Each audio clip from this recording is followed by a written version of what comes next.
Welcome to the Transform podcast series, hosted by Versium, a learning and development organisation specialising in medical affairs. Each episode, we will explore different topics with our Versium team and expert guests to bring you the latest thinking in learning and development.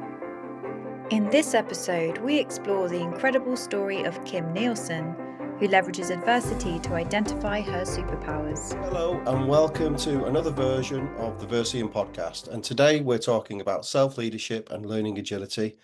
And I am privileged to have with me my colleague and friend, Kim Nielsen from the United States. Hello, Kim. How are you? I'm great. How are you, Lee? And thank you so much for having me on. Oh, no, it's me that should be saying thank you. So I'm just going to give a little bit of a background as to what this podcast is about and why we've got you on board, if that's okay. So at Versium, we do a lot of programs around self-development and self-leadership, and self-leadership being the foundation of leaders. So if you're going to be the leader of a function or others or an organization, you've got to be a good self-leader because you've got to be like true to yourself, an adaptable learner, authentic. And we hear lots of these things when we talk about leadership. And so we want to get to the fundamental aspect of leadership, which is self-leadership, and it's sometimes termed as ability, growth mindset, curiosity, and all them things merge into self-leadership. And I've been asking Kim to come on this podcast for ages because she's got some amazing stories of how she has navigated her life to get the most from it in many ways and put herself in so many positions that I think many of the listeners would find perhaps terrifying and interesting. So the story that always, that we've used in workshops that really grip the audience, Kim, is you're a facilitator and your coach, and then you stand up and you tell people about your comedy career and your acting career, and obviously we're gonna get into those things. But the story that really I think grabs the attention is about the comedy club in New York. Would you mind going into that for a minute, and then we'll break things down from there? Would that be okay? Yes, of course. Sure. Years ago, well, I was an actor in New York City. I did mostly live theater, and not only acting, but I also produced and directed different original one-act plays. And I was happy and very honored to be in an award-winning off-Broadway show as well. And in my career, it was always about live theater. But a friend of mine had said, Kim, you should do some stand-up comedy. And I said, oh, no, that scared the hell out of me. She said, no, but you really should do it because so many things that have happened in your life are hysterical. People would not even believe that it's the truth. And I've always said, why lie when the truth is so interesting? And it could be quite funny. So I started to do some stand-up open mic places in the city where they would have little small venues for comedy. And it just so happened one night, somebody in the audience, I was at the right time at the right place, and somebody came over to me and said, hey, listen, I'm a talent scout for Caroline's on Broadway, which in New York City, right in Times Square, used to be, it's no longer there, but it used to be one of the most prestigious comedy clubs in New York, in the world, actually. People knew from all over Caroline's. And right down the block was Channel 4, NBC, where Saturday Night Live was filmed.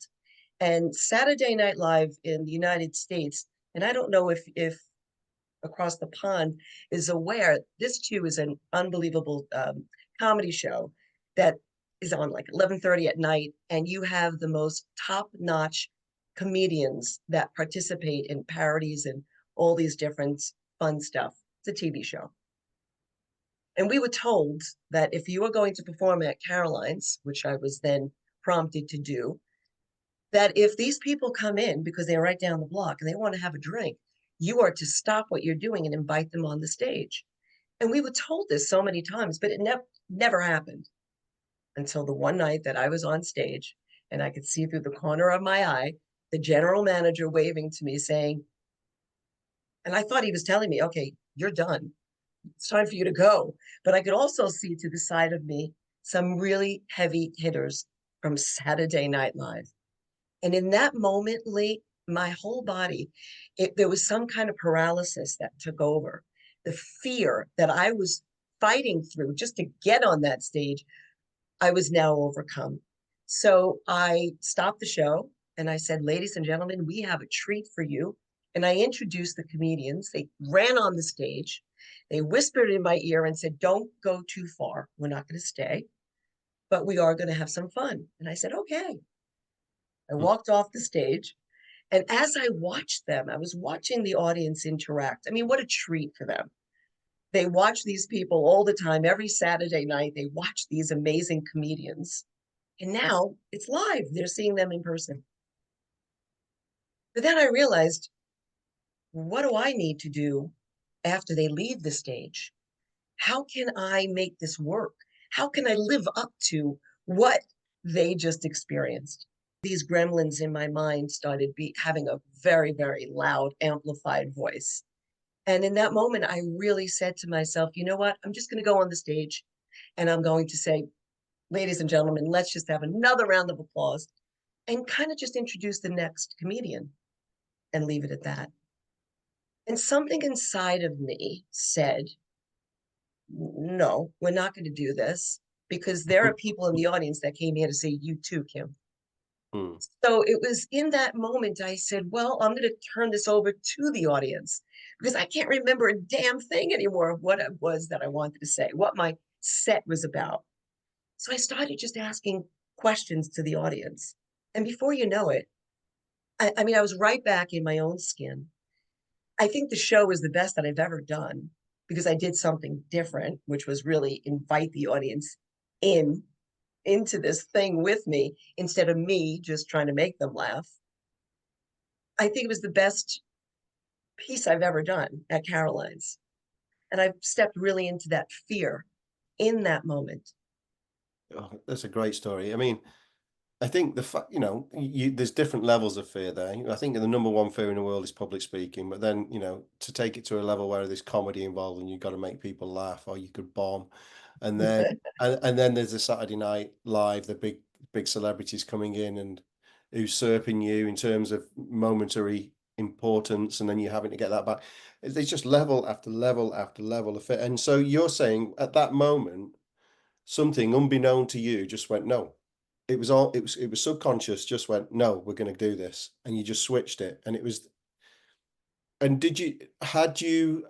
this, I think this is what you're talking. This is you've got a switch, I presume, that just goes, no. And are you aware that switch is, are you aware that switch is there? Do you rely on it? Has it come in since? Has it come in before? Yeah, great question. My growing up, my background, I had a dad who instilled fear in the name of protecting both my brother and I. And so from an early age, I wanted to be a performer, and he just wouldn't have it. It was something that was, I think, frightening for him to think of his daughter out there auditioning. And at the time, there was the phrase, the casting couch, what you have to do in order to get the role. Yeah. And that you're not going to really be successful because you're not going to make money doing this. And so at an early age, I really it was like a little germ of a seed, and it grew within me as I grew older. So that building block of fear was always there.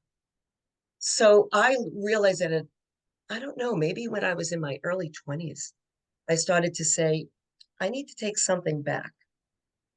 My father passed away when I was 23. And although that was a very difficult time, there was also another time of self-reflection for me to say, well, what do you want to do, Kim? Now is the time to break free of whatever it was that somebody put upon you and to learn about you and to learn how you could really navigate this fear. I mean, fear is an emotion, Lee.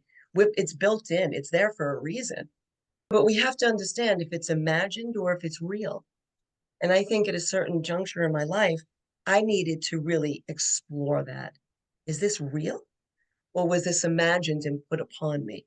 just make sure I've understood right. So, Yeah, out with perhaps good intentions, your father was instilling fear in you to protect you in some kind of way, and in the absence, of your father after he passed, it made you reevaluate, and you right. you you made a commitment to yourself, thinking, I'm gonna, do things that scare me. So, was there any other incidences?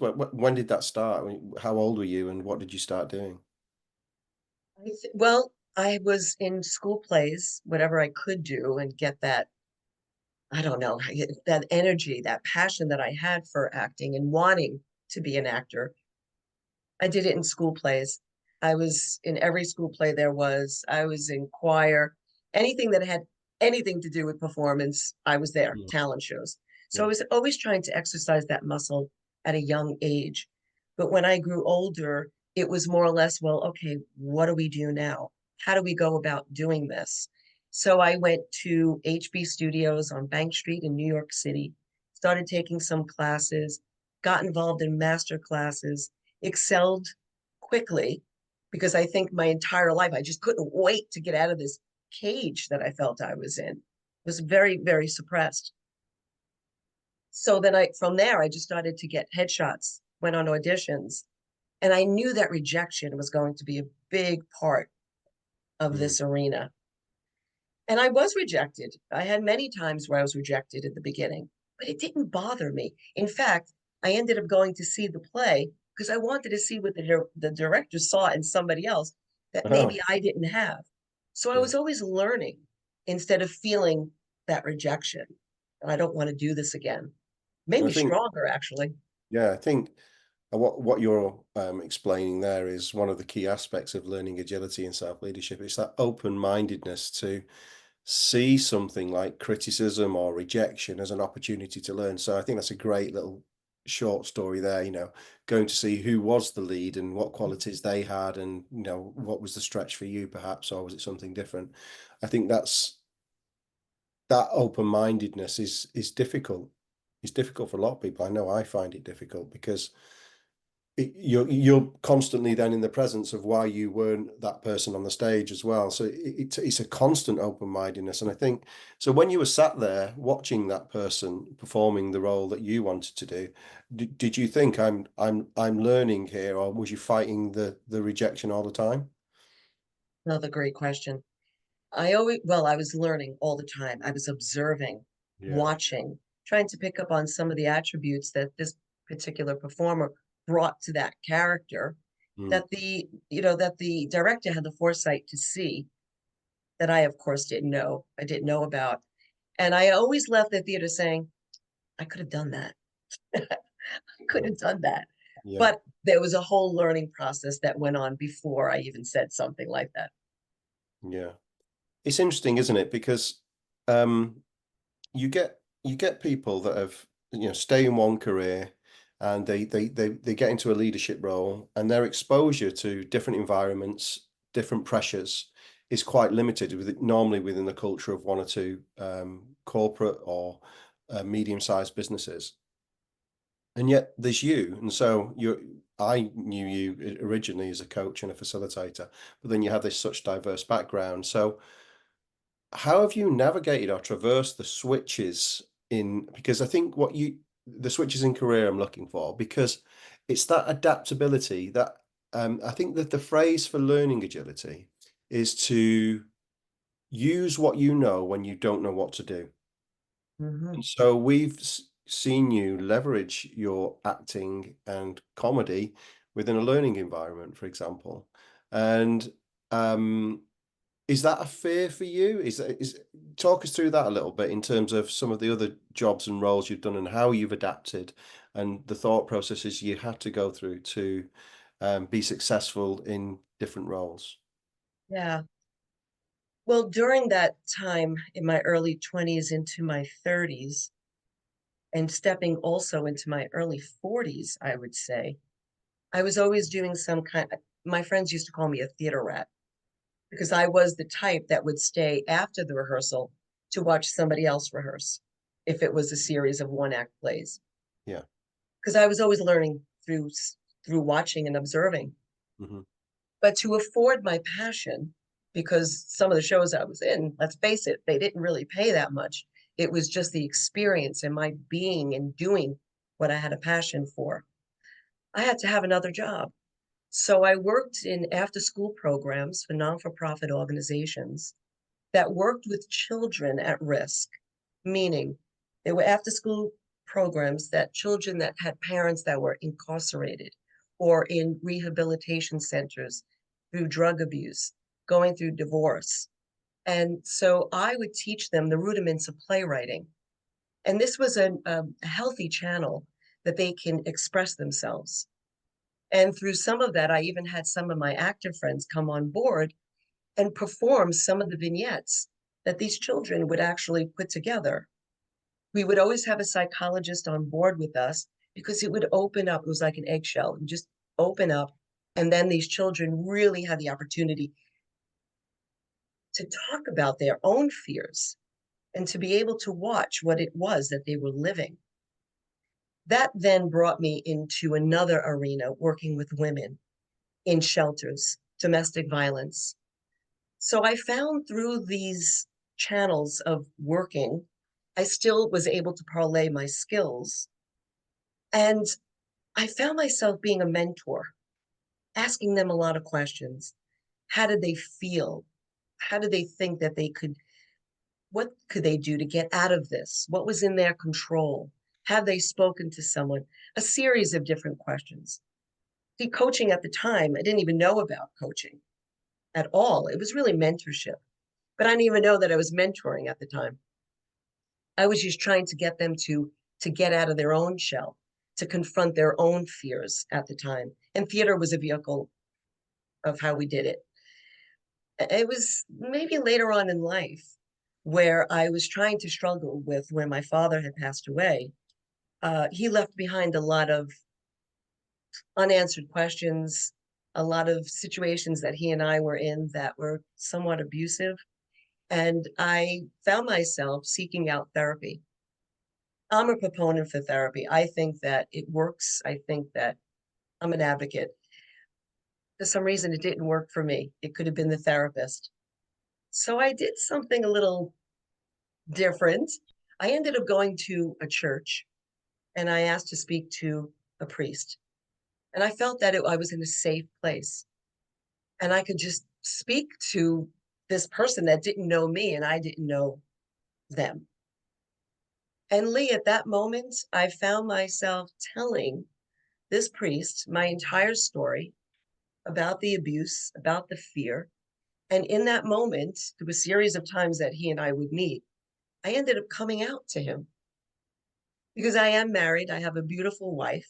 This all happened to me later on in life. But at that time, it was so frightening because I couldn't believe that I was actually coming out to a priest. How fearful was that? But it wasn't a fear of mine at the time. It was me seeking help to break through a lot of fears. And I'll never forget, this is in a Catholic church. I'll never forget this gentleman saying to me, because I was crying hysterically, saying, what will happen to me? Will I be accepted? At the time, I was believing in Catholicism. I'm a very spiritually based person now. But where do I go after I pass on? Will I be accepted? And I'll never forget him saying, Kim, I will rip my collar off right now if I were to believe that you would not be accepted into another existence in another space of being because of who you choose to love. And that really changed my life. And that was another piece of where I felt I'm free in this sense too. So so fear has been my building block, but it's been my motivator. Mm. Wow. Well, thank you for sharing that. I feel quite privileged to hear that. I mean, you do choose your audience, don't you? of all I of all do. the people to come out to, I'm going to choose a priest just because it's not significant enough. So I It's just really say, true. And you know, Lee, also, I've never spoken on a platform such as this about certain parts of my life. I'll Oh, never shy away from it if anybody asks me. But at the same time, I don't really, because there is still some threads of that other fabric that I'm constantly working on and working towards, so stepping inside of it. yeah, I think the message there is it never quite there's always something to be fearful of, isn't there? But Definitely. and it's how you react to that fear. I mean, we do a lot of work around difficult conversations and the associated fear with that.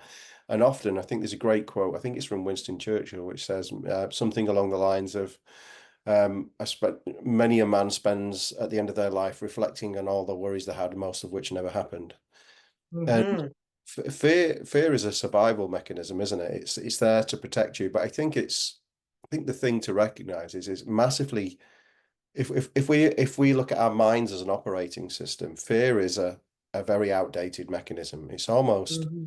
not that it's not required, but it's overutilized in inappropriate situations. So, for example, fear of public speaking. The fears become irrational, as I imagine they did with you when in the comedy club. But what you're saying is that, or what I'd like to know is the conversation with the priest, was that, okay, you had the fear coming from your father, but was the conversation with the priest, was there something around, okay, I if I'm accepted by this guy in this context, does that now give me a platform to say, because a lot of people struggle with this, who am I? Am I good Hmm. enough? I mean, we know that 50%, 60% of people working in medical approximately suffer with imposter syndrome, which the fundamental component is, am I enough? And that's what you're fundamentally asking to the priest. So what did that do for you when he validated you almost? What did that do for you, and in terms of your mindset and the behaviors and your career? Yeah. Well, in that moment, I hadn't planned on actually having that conversation with him. Hmm. Yeah, it swung open so many different doors for me, for myself. It validated who I was, because earlier on, when I was a small child, Hmm. I had a feeling, but I couldn't identify what that feeling was. I Yeah. didn't know. Um, so it really allowed me to be able to accept and love myself, to say that I am enough. Hmm. What do you want to do now, Kim, with this? Who do you want to love? And be proud to stand in that space and to be able to live that authentically. Because as an actor, your tool is yourself. Yeah. You observe different things around you in order to embody that character best you can, using threads of your own experience. So did it change your acting then? Did you become a better or more rounded actor because of that, do you think? I think so, because I was able to dig deeper inside myself. There wasn't a cap anymore. Now it's just like, whew, now we could really dive deep into. I wasn't afraid to even confront certain things that I was thinking about, that I wasn't aware of, that I didn't understand. So I would bring that on stage with me. And did other people notice this difference in you? You felt it. It must have been tangible. I think I grew as an actor as I grew as an individual. Yeah. I think it did. I think it was transparent. I remember a master class that I had gone to with the great Uta Hagen so many years ago, who was a true professional actor. And she has a book, it's called The Respect for Acting. And she says, when you get involved in a role, a relationship, a job, you don't want to lose yourself in it. You want to find yourself. And Mm. that always stayed with me. And no matter what I'm involved in and whatever I'm engaged in, I do want to find another side of myself in that. And and then in terms of the the difference in your career, so if we've got listeners who are thinking, okay, so there's a lot of people I know, and there's a lot of people I coach that struggle with change in terms of whether Mhm. that's career, personal change, or there's some people that we work with that have been stuck in an industry for a long time, but they don't see or understand how their abilities as a human being will transfer or be adaptable in that next role. So that learning agility, so they back themselves in that new environment, that new planet, that new arena. Whereas you have it in abundance, and I think it's almost second nature to you. It's hard to almost pull out of you because it's so innate. So when you you could go deeper with acting, what about all these other things you were doing? Did you were you aware of the changes in you and you could utilize that specifically with people, or did you just feel better and more confident? What gives you that confidence to change career and use what you know from your other roles to add value in this new space? Yeah, I think what you said earlier is very true. That element of fear will always be there. What I do for a living, I need to get on a plane in order to do my work that I Mm, absolutely love. mm, I have fear of flying, and those that are very close to me know that. So what I need to do is prepare myself 3 days before and ask myself the same questions that I've been asking myself for 10, 12, 14 years when I get on a plane. Why am I doing this? Well, because I have a passion for what it is that I do. I love the people that I do it with. I have a great deal of fun with the teams that I work with. I learn from the clients. And so this is a vehicle that just needs to get me to what I need to do and what I love to do. So I think the first thing with it, fear is just going to be there. And so let's use an example of somebody making a transition from what you're saying in a comfortable space into now trying to do something else. The first thing to do is identify the why. Why does this fear exist for me personally? I'm a list planner. I mean, I write lists all the time. I journal. I talk into my phone. I record really raw moments so I could capture what it is that I'm feeling in that moment. So identify the why. Is the fear real? Is it imagined? Once you can identify the fear, you can also talk to it and say, and I'm talking to the fear as if it's alive, because inside of us it is. It causes anxiety, procrastination, so many different things. What can I do to minimize this fear? So if it is getting a new job, it could be curiosity. Let me step into that space of being curious. Let me do more research. Maybe I know somebody who has this position. Let me interview them. Let me make this fun. Let me learn as much as I can about this new position. Can I shadow someone? Can I audit a class or whatever it may be? Try to extinguish that blaze of fear. And I think that other nugget is pay attention to how you experience confronting fear. Again, is it my curiosity?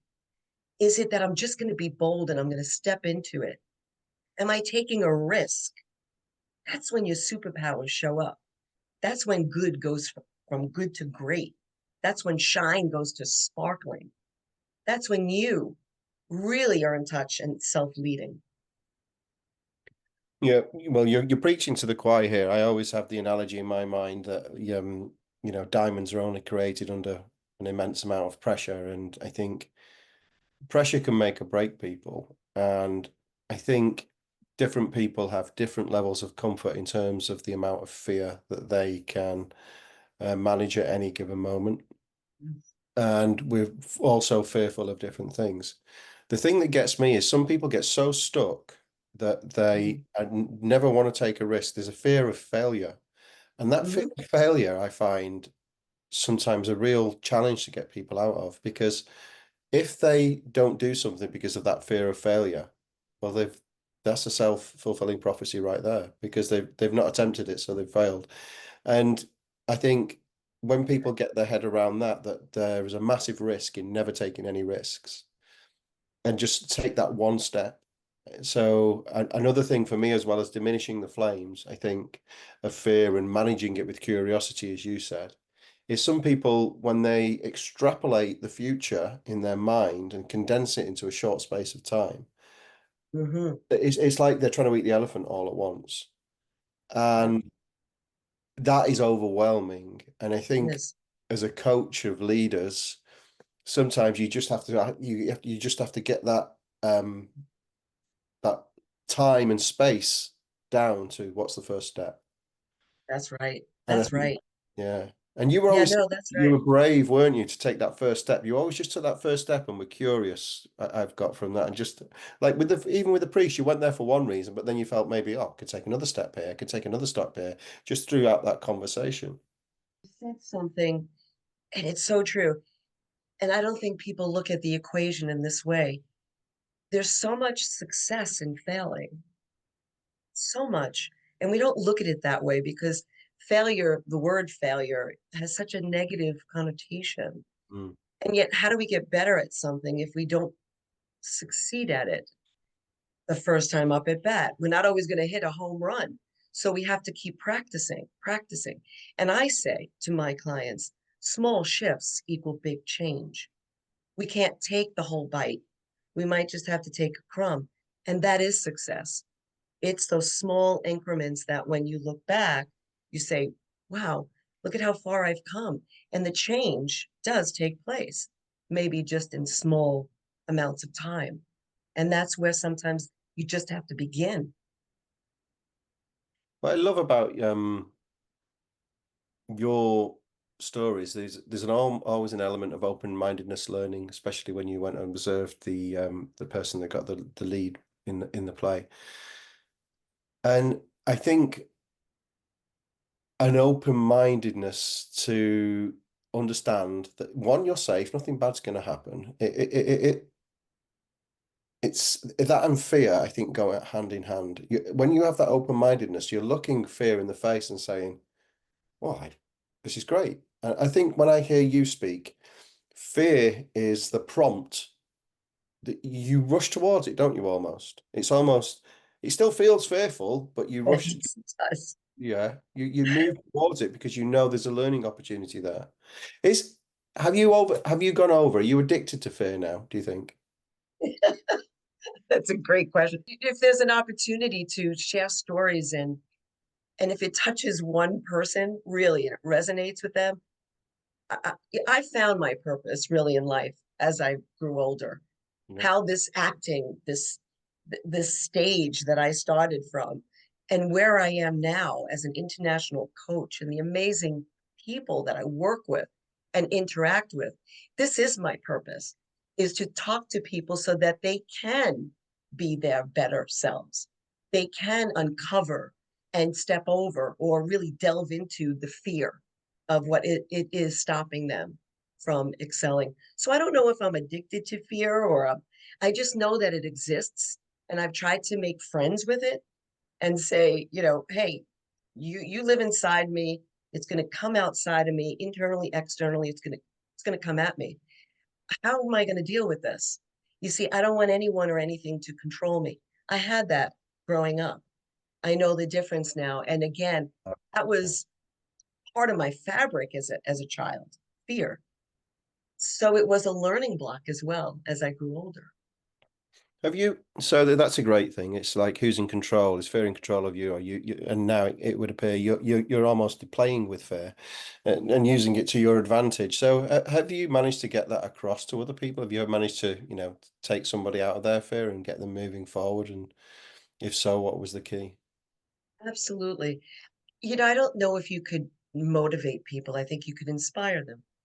I think motivation comes from within. And I think during some of our coaching sessions, many different people, that's the core.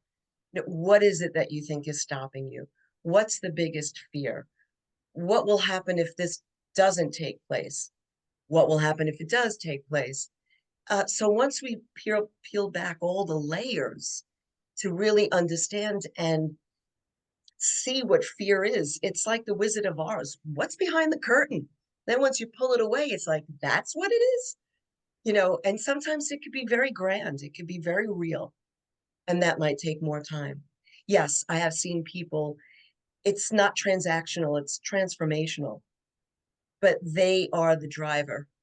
They have to fuel their own vehicle and they have to put their foot on the pedal. I'm their compass. Okay, where do you want to go? I'll sit alongside of you. Let's do it together. So it is a journey, becomes a journey, but I've seen it happen many times. Yeah, I often find that the first step towards addressing that fear is to switch to curiosity. I think they're on the same spectrum. The more curious you are, the less fearful, and vice versa. I always use the when you're watching a horror film and someone hears a bang in the basement or in the attic, and Yes. everyone's going, "Don't go in there, don't." And it's like, well, the curious is overriding their fear, and they've probably got a bit of fear as well. It's probably going like this, but I I I I I think getting people just to think about what could be the benefit of doing this, and challenging their assumptions around fear. You talked about um, something you said earlier, got me thinking about something called Cartesian coordinates. So have you oh, it might be pronounced Cartesian, I'm not sure. Have you heard of those questions? I have, actually. It's just four simple questions that might get people to consider the future and make something that's irrationally fearful to be Hmm. irrational. So you ask, what will definitely happen when this happens? What will definitely not happen when this happens? What will definitely happen when this doesn't happen? What will definitely not happen when this happens? So you've got four possibilities, and it engages all parts of the brain in terms of all the outcomes. And I think it's a really useful tool. It takes time though, but Yeah. yeah. So what we've got so far is taking the first step, leveraging curiosity, knowing that it's okay. You're gonna, if anything, you're gonna find a potentially a superpower if you haven't got one already, and knowing that you're going to be okay. Have other people said to you that they've what your superpower is, but in terms of that, in that moment, you can adapt to any given amount of pressure so far? Do other people notice that's part of you, or is that just something that you see in performance? I think those that are very close to me do. Mm. I've shared some of it. I think that if you're in it with me and those that are closest, yes, I'll talk about it. And I'll also be very transparent when others share their fears with me. Very transparent. I'll step forward. In a coaching situation, it's a little different. It's about them, not me. Mm. However, the acknowledgement is, and the listening skills are very, very high to make sure that they're heard, and they're seen, and that what they're feeling and their fear is very real for them, and how we're going to approach this. What's the plan? And if they're comfortable. David Bowie said something, and I can't, say this like exactly the way he did, but he said, when you find yourself in a comfortable space, it's time to move on and go a little bit deeper in the water. And when you just about get to that space where your feet don't touch the ground, that's when you know something exciting is about to happen. You're going to do something very exciting. Did he say that in person, or did because I don't Did know actually. He your actually background? did. It was not in person with me. Oh, I okay, yeah. wish. No, but it was during one of his interviews. Ah, okay. Yeah, I think there's two kind of forces that leaders of other people need to consider when they're leading others in their teams that are there, or whether they're leading people within an organization. People have an innate, almost Pavlovian response to change, and it's a fear response. It's uncertainty. And so what you've got to do is, as you mentioned, you've got to address whether that fear is real. You've got to openly talk about it, acknowledge it, that it's real for them. And then as you step forward and people do step into that space of a new behavior, and then it's reinforcing that, you put that pull then comes through. That pull. Mm, Look what you're doing here. It, there's so many transferable things that can happen when people step into a new space, new function, new role, new environment. And I think they're surviving initially, and then yes. surviving and learning, and then surviving, learning, adding value. And some people just, if the more comfortable they are in themselves and that adaptation at the outset, I think they thrive more early. And I think it needs leaders to pull people through and reinforce that a little bit. And I think that's a quality that's quite rare these days, especially in medical, because when we work in medical, A lot of people who get put in positions of leadership are usually people who are more qualified, they have more knowledge, more scientific knowledge, but they don't necessarily always have those people skills and that people understanding. And it's a very rare combination that when you have both, and those people are usually right at the very top. So I think there's a big need there within medical and probably other organizations too, because people get promoted on the basis of one set of capabilities and then they have to find another set of capabilities, but these often depend on what they've got. But that adapting and discovering and being curious is really key to success, isn't it? Absolutely. Absolutely. And you also touched upon something that made me think about when you step into that space of fear Mm. and identify, strategize how to, minimize it. What can I do? Those are, again, when those powers start to show up, that ability, what can I do? What is in my control? You take those superpowers and you cultivate them and you say, this is what worked, because we know there might be another fear around the corner at some point. So I've already established this. Wow, look at the magic that I created right here, and bring it into the next situation.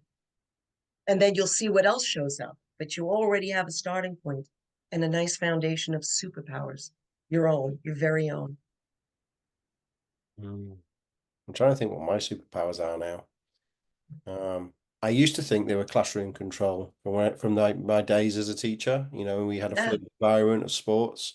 You get kids to sit down and do as I told immediately. And I see sometimes parents struggling with two kids, and I'm like, you have no idea. You'd have no idea what I can do. But sounds like one. yeah, well, yeah, it comes from coaching camps, but again, that's transferable. Yeah, I use that in workshops, and obviously not I don't take the whistle in very often, but getting people to back on time, back to focus, clear instructions, that's right. know what they're doing, and you get a big group, and the intelligence in the room goes down, people switch off, so they need that. It's a really key skill. So it's amazing what transfers. It's amazing what transfers into new environments and how you utilize skills in one arena for another as well. And I think that's an important message for listeners as well, just to say you're pretty much guaranteed to learn. Yeah, absolutely. And that is an art too.